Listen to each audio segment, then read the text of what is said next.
Welcome back to our Love to program and our discussion segment on This Morning on ITV. With us in the studio is a man who's going to give us a lot of information and what we should know about the workings of the Nigerian Correctional Center. Most of you might not be too used to that language. The former language was Nigerian Prison Service. But prisons is not a proper language, because nobody is supposed to be in prison. The idea is to correct the person. Little wonder we now changed it to Nigerian Correctional Services. And with us in the studio is none other than the Public Relations Officer of the Nigerian Correctional Office, Assistant Controller Abubakar Umar. My brother, you're welcome to the program. Thank you for having me. Good. As you've seen, the Nigerian Correctional Center is doing a very, very, very big job in keeping miscreants off our streets, in rehabilitating them while with them, in going by virtue of what the name stands for, Correctional Center, trying to correct their radicalization into something that will become normal so that they can be released into the general public again. My brother, you have a tough job on your hands. I want to say thank you for doing a tough job. Thank you very much. But the thing is, how good are you managing our people in the correctional centers? Because the word out there is no correctional center with the ideal numbers. All the correctional centers that you built, if they are for 10 people, you have 15 or 20 in there. Or even 50. Even 50, when there are 10, you put in 50, and then there's bound to be that overlap of human endeavor. What are you doing? Let's start with that first. What are you doing in terms of this overload of prisoners? Thank you very much. Okay. You see, Nigeria Correctional Service, as it is now known, Okay. has been developed to ensure that those in our facilities are well taken care of, and the issue of congestion you have just mentioned, most of our facilities, we don't have much congestion in our facilities, because one, there is what we refer to as criminal justice system, where the police effect the arrest, the judiciary look into their cases, and those who are found wanting or jailed are brought to our facilities. But however, in the course of the oversight function of the judges or part of their duties, they do what we refer to as jail delivery. So they come to educate our viewers. jail delivery is that they come to to our facility to review cases of those who have been jailed, and those who are not supposed to be in our facility are let go. So, and that has actually helped in decongesting our facilities. Oh, that's good. So when it comes to the general welfare of the inmates, because the idea is Nigeria Correctional Service, it's not prison. People are not supposed to be in prison. They're supposed to be rehabilitated. They're supposed to be corrected. They're supposed to come out as better persons if at the time they are coming out. So what are those things that the Correctional Service is doing? Has there been any improvement in the general welfare of inmates? Well, thank you very much. Let me make this known today to Nigerians. You see, the concept of change began in the year 2017 during the working visit of the present President of Federal Republic of Nigeria, President Muhammadu Buhari, to Kano. Fortunately, our facility is one of the scheduled places that he's going to visit. And when he went to Kano Central Prison, as it was then called, he now saw the, decades buildings that people are kept.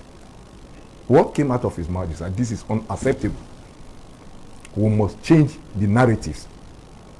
And that brought the idea of 3,000 capacity facility that is currently ongoing in the 6th geopolitical zone in the country. I'm sure you are aware of that. You see, the reason is that in the past, as the name connotes, prisons, people see it, or it is seen as a kind of punishment and place where people are kept. But today, the narrative has changed. People should be corrected. A lot of security agencies dwell more on the suspect, but Nigeria Correctional Service dwell on the crime, not the suspect. That's separating the person from the crime. Why did so person committed this crime? We'll go into it, investigate it, know why he did what he did. Having found out why he did that, now the onus is on us to find solution to the problem. Now you want to correct him and educate him. Yes. So why? And these are the reason why we have various rehabilitation programs in our facility. Which one?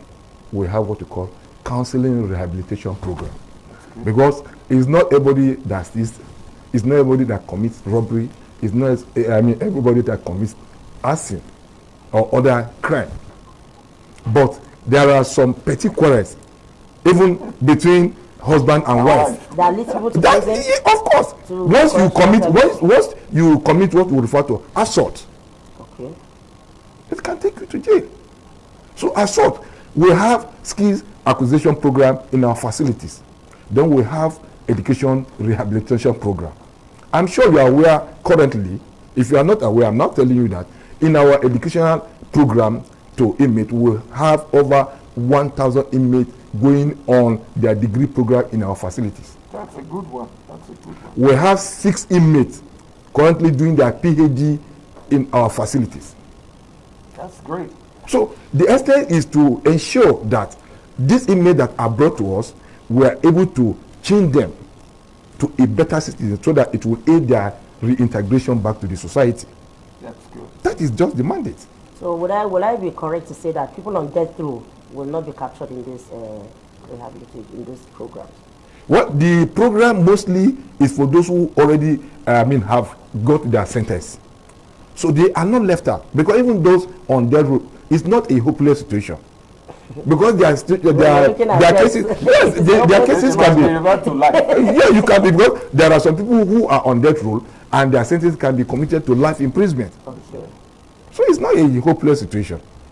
Yeah, let me now throw another question at you. I was about asking you the question, but you were quick enough to answer it. That based on the congestion on hand, what is the demand of the Nigeria Correctional Service to the federal government, for which you have already answered by saying, Mr. President mandated you to say, okay, we're going to have 6 correctional centers in the 6 geopolitical zones of Nigeria, for which I am conversant with the one you have at Karishi? Karishi. There's another one at Karishi, and then it was the Minister of Information that broke the grounds.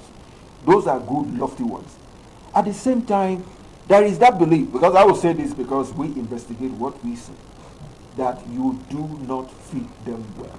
What do you have to say about that? You see, one thing is that there is difference between being at home and being outside. That's true. You see, let's be frank with ourselves. Okay. You see, I must say this, that we will continue to be grateful to the President of Federal Republic of Nigeria, because he's the only sitting president that has ever visited our facility. Wow. That's good. So imagine successive government did that, which means we will have been far better than how it is now. About the inmate feeding system, I must make bold to tell you that most of the inmates enjoy what they are being given. The only thing is that you cannot stop people thinking their ways. I can't stop you thinking what you are, from what you are thinking. But the question is that the right thing you are thinking? Is that the fact? And secondly, in whatever endeavor we undertake, you cannot rule out one little misgivings. But overall, I must say that the issue of feeding system in Nigeria Correctional Service is very premium in the present administration of, the Controller General of Correction, Haliru Nababa. Thank you very much at that juncture. Let us take a quick commercial. We'll be back. Thank you, sir. And to your viewers, don't go away.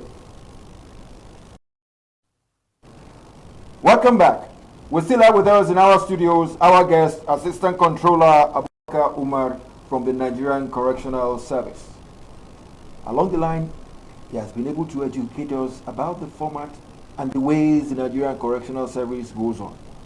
So I have a very serious question I wanted to ask you, and Go it has ahead. to be, you know, I'm a woman. Ah. So anything that has to do with women is very, very... It's with emotions. Exactly, important to me. And how do you treat pregnant women, like when they give birth, what happens to them and their kids? Fortunately, in our system, we have a robust healthcare system in our facilities. As I speak to you, we have virtually in over 200 of our facilities, we have over close to 200 doctors in our facilities. Wow. And as part of our health system, as captured in 2019 Act, Section 23, subsection 2 downward, speaks volume about how the health system of our facilities should go. So as such, whatever privilege or privileges enjoyed by the male counterpart, I want to tell you that the female counterpart enjoy more. Reason being because of what is obvious. For example, you know, one, every month, you know, a woman is engaged in one thing or the, which is their monthly something, which is being provided by our health facilities. Wow. And when it comes to issue of maybe medication, virtually every 6 months, the Controller General ensure that the clinics in our facility are stocked with drugs that will be given to any inmate that falls sick. And we have laboratory, scientists in our facilities. We have doctors in our facilities. We have nurses in our facilities and all medical personnel. However, where maybe an inmate, you know, falls sick, and maybe the nature of the ailment, we cannot be able to handle it, they are normally referred to the appropriate hospital where they will be taken care of. That's good. Because what I wanted to add was what she asked you, that what happens if the female inmate comes in with pregnancy. And then she's due to deliver on the spot. You see, the system is that on admission, they go through what we call, they will have what we call board that involves medical personnel. They will go through tests to know if they are pregnant or not. However, if for any inmate that she's pregnant on admission, of course we have mechanism of taking care of them, because from they attend the antenatal there, just as I said. We have the personnel. Yeah, we have personnel, we have the facility to take care of them until delivery. Oh, that's a qualified doctor. That's a good one. Yes. So the shortage of doctors does not affect you? No, it does not affect us. Service. No. One big question, which is probably going to be our last question. Sorry, sir. Before I go, one thing that the Nigerians should applaud us for is issue of our healthcare services. Okay. Since the issue of pandemic, issue of Ebola, issue of COVID-19, issue of you have never, even in the developed world, you do hear where the people who are free walking about, they have crisis. But here in Nigeria Correctional Service, despite the restrained environment they are, we never have such cases because of the robust health system we have in our facilities. Okay. So I think that that's a plus for you. That's a plus for you. Now let me ask you the big question. We're going to probably make it to our last word. There have been serial jailbreaks in Nigeria. Lately, here in Abuja, the capital of Nigeria, it has happened in Osun, it has happened virtually everywhere. In Kogi, there have been jailbreaks. What do you think are the causes? Do you think your security system, because I know some of your men are armed now, do you think the security is not enough? Or do you think the structures are not good enough? What are your answers to this as against trying to mitigate jailbreaks? If you are to be asked, how do you mitigate jailbreaks, what will you say? You see, security is everybody's business. Yes, of course. And the Nigeria Correctional Service is just getting a fair share of the security challenge or challenges all over the country. I like the way you are talking. It's all over the country. It's a system that has affected even the most advanced country. Okay. However, they say when the frog in the front falls in the pit, others behind take caution. We have learned the hard way. One, the issue of jail attacks to our facility. You see, we have been trained to, curtail internal crisis or insurrection among the inmates. So what is happening now is alien. It's alien. It's new to us, and that is why in the wisdom of the service or our Controller General, he felt that the best way to go about it is, one, to have a kind of robust collaboration with other security agencies. Secondly, let me say it that the best war is won through intelligent gathering. Of course. And that is where even the general public should come in. Like the unfortunate incident of Kuje attacks. These people that came to attack our facilities congregated somewhere. People must have seen unusual movements. And that is why there is a saying that when you see something, say something. Because, of course, the people who came to do this nefarious activity, the enemies of the state, are also enemies of the people. Because those who will be nuisance to the public are the people that are kept behind the bars. And if these people are let out, would mean people who are doing their businesses, people who are going the lawful citizens of the country would be affected. And as such, so they have a critical role to play on the issue of intelligent gathering. Thank you. Actionable intelligent information should be given to the appropriate authority so that we can be able to do something good. I would like to ask you one more question based on what you just said now. You said your training is based on crisis management within the correctional centers, which you call facilities. What we had now in terms of jailbreak is an external situation on ground. I would like to ask you this point blank.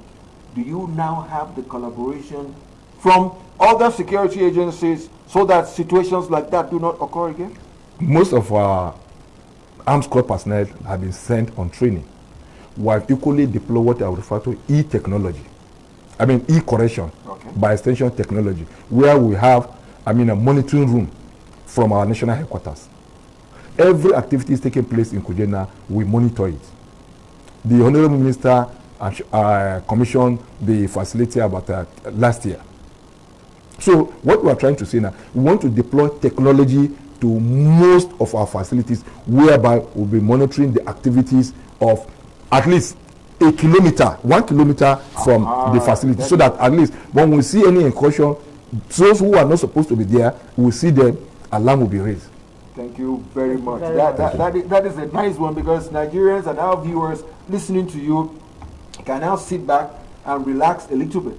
Because when the case of Kuje happened, a lot of Nigerians were uneasy that how come that will happen. But to our viewers, Assistant Controller Abubakar Umar has been able to tell us that not only are they containing the prisoners in-house, they've moved out-house to be able to curtail external insurgents so that we, the populace, can sit at home. And his last word was, if you see something, say something. Because if you don't give the information that some people that are not supposed to be here are here, unfortunately, situations that you don't expect will happen. My brother, I want to say one big thank you for honoring our invite. Once again, you, our viewers, I will tell you that is the PRO for the Nigerian Correctional Service, Assistant Controller Abubakar Umar. Thank you for coming. Thank you very much, sir. And on that note, we would like to say, don't go away. Our program continues shortly.